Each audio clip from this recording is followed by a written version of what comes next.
it is base, it is downright low down.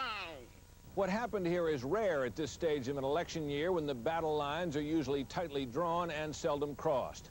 But the president decided to break with a major segment of his party, and congressional Republicans decided they would rather have an achievement for themselves than an issue for their presidential candidate. Britt Hume, ABC News, the White House. Some provisions of the welfare reform bill: for welfare families, a 5-year limit on payments.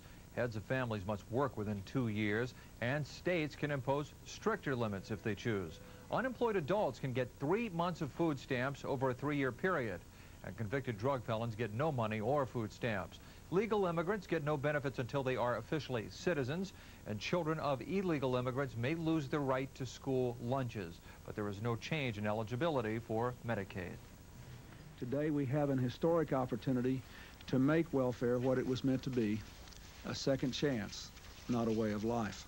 I made my principles for real welfare reform very clear from the beginning. First and foremost, it should be about moving people from welfare to work. It should impose time limits on welfare. It should give people the child care and the health care they need to move from welfare to work without hurting their children. It should crack down on child support enforcement, and it should protect our children.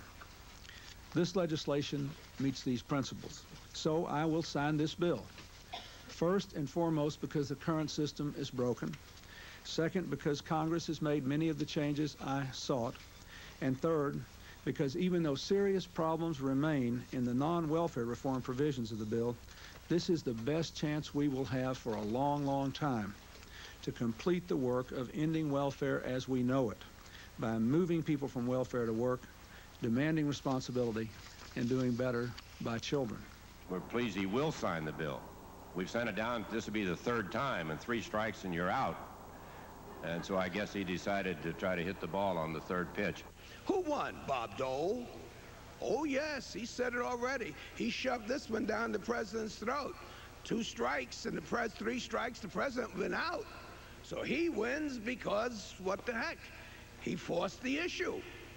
And who's another winner? My president. He's the winner. He's removed this once again. Everything you come up with, my president says, oh, no, you don't. And so here again, he's a winner. And so when you look at it, this is a big political victory. The Democrats are happy in the White House. The Republicans are happy because you made them do it. The governors are happy. They begged for the opportunity to do it their way. After all, they're closer to the problem. And the only losers we have now are the kids. Someday, more politicians will approach tough decisions, such as welfare reform, with more care and integrity. This is not that day. Someday, politicians will place children above politics. This is not that day. Someday, politicians will place truth above personal gain.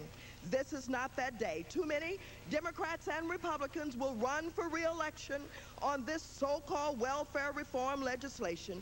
The truth is, this bill does nothing to train mothers for work, to develop jobs, to help recipients become independent. This bill is welfare fraud, not welfare reform. I want to thank President Clinton. Would be required to work. There would be a lifetime limit of no more than 5 years getting welfare benefits. President Clinton pledged that he will work for more protection for children whose welfare parents have trouble finding jobs, and for immigrants who are legal residents of the U.S. But the guarantee of his signature on welfare reform took away any doubt that speedy passage by the House will be followed by a swift vote in the Senate, and an election year issue for which both parties will claim credit.